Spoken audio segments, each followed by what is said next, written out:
Ah, fish. Who doesn't love the sweet aroma? I don't know, Thomas doesn't. But you know who does like fish? Arthur.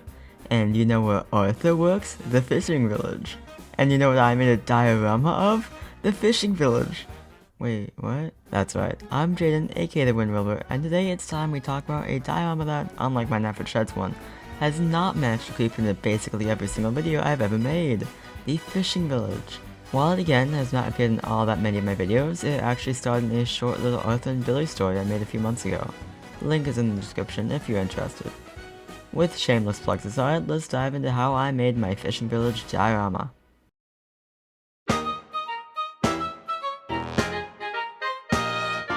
A little over a year ago, I made my Netflix Sheds diorama.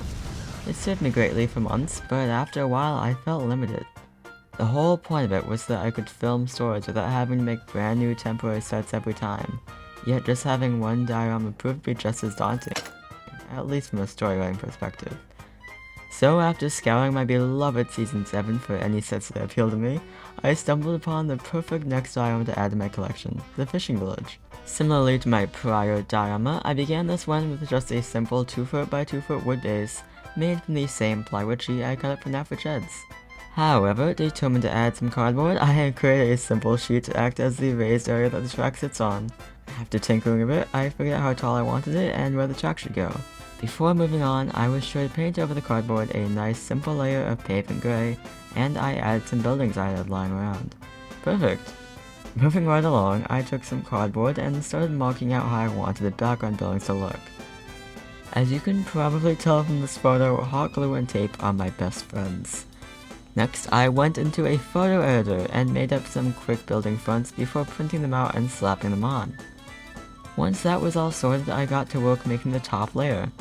It took a while before I figured out how much depth I wanted between the two building layers, but after some tinkering, I found something I was happy with. I quickly made up some low relief building fronts with some cardboard and paper and attached them with, of course, hot glue and tape. Man, I sure am predictable. Something seems a little strange about these buildings. Let's take a look around the back. Oh, and they're literally just an average street in Hollywood. Man, where are these fishermen supposed to sleep? Anyway, back to the actual construction. I went out and bought some simple black and gray construction paper. This was then cut out and attached to act as roofs for the buildings. On awkward seams along the top layer and the roofs, I went ahead and added an extra layer of construction paper. In my opinion, this worked rather well, as it served both as extra detailing for the roofs and as glue to bridge different components of the structure. Soon, these roofs have been attached everywhere and the diorama is starting to look a lot more complete. To round off the whole background, I went back to my photo editor and tried my best to recreate the famous cliffs that were used by the model series crew. After printing them out and attaching them to the backs of the buildings, it helps to add a lot more dimension. Aw, just look at how neat it is with the other diorama. It certainly would be fun to connect them someday. Hint, this is foreshadowing. A part of the diorama that's lacking a lot is the whole ocean side of things.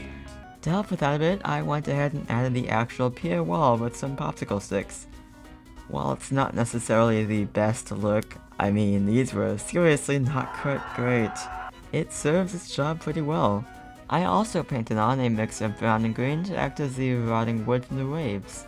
Next, it's time for my absolute favorite part of the diorama building process, the trackside detailing. First off, using the same process as with Netflix Sheds, I made walls using foam.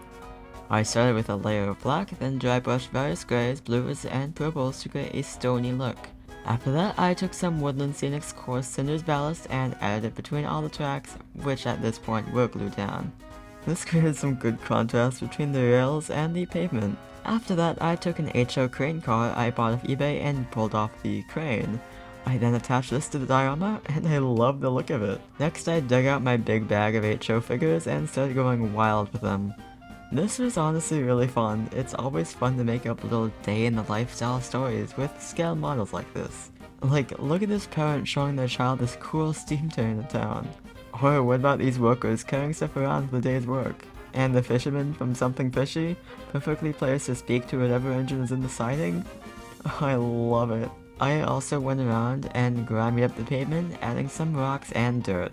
It was at this point that I knew it was time to finally get to the part of the diorama I'd been dreading its entire construction. The water.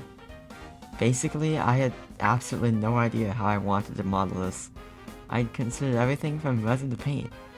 But then my good friend Roman, aka Mr. Tugboat, go check out his channel by the way, he's been uploading some awesome stuff recently, suggested something to me that I hadn't considered nor seen anybody else ever attempt. What if you mixed Mod Podge and blue paint? After a trial run on a little piece of tin foil, I was satisfied with the results, and went to work installing it on the actual diorama. This process was, admittedly, pretty scary, as if this didn't look good, it would ruin the entire thing. And after doing a layer of darker water and a layer of lighter water, it looked bad. At that moment, I was terrified. But then it dried. And as it dried, it got darker, and looked way better. In the end, the water actually turned out looking really nice. Finally, to finish things off, I needed a couple of smaller details. For one, when filming, the track would just end with only sky behind it. To remedy this, I created some small background pieces that could be attached and detached to the main diorama with Velcro, and they turned out good. After that, I took some crates and barrels I bought off eBay and glued them onto the pavement. Lastly, I needed boats, so I commissioned Roman to make me some. And that's it.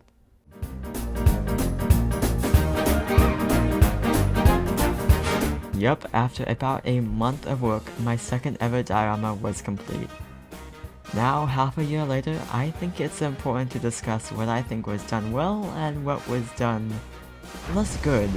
First off, the issues. There are some glaring visual details that are off with this. For one, dust in the water. As the Mod Podge and paint mixture was drying, I neglected to do anything to shield it from dust, and therefore a lot dried inside of it. While this isn't all that noticeable, at least not anymore, it bugs me every time I see it. Secondly, there are certainly some obvious seams in the buildings. There are parts where you can see cardboard, folded paper, whatever. But honestly, that all aside, I'm pretty proud of how this turned out. It's very stylized, of course, but I think that's fun. In addition, it's great to film on, and works perfectly for my needs. For instance, it's very simple to travel with, and I had a blast displaying it alongside Netflix sheds at a meetup this past July. I was even able to take some ascending track and connect the two, which I found very fun. Since completing this diorama, I recently made another smaller one, that being the old pier rail from Something Fishy. It's almost like I'm planning to remake something. All in all, I think that this is a nice homage to a set that I adore, and I certainly think that Arthur enjoys running his little seaside line. And that's it. That's the video.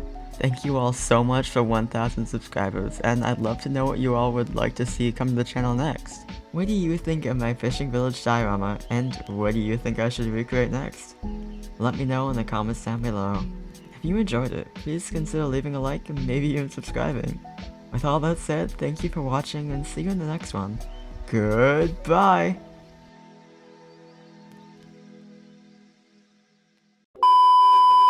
This creates some good contrast between the whales and... Between the whales, oh god.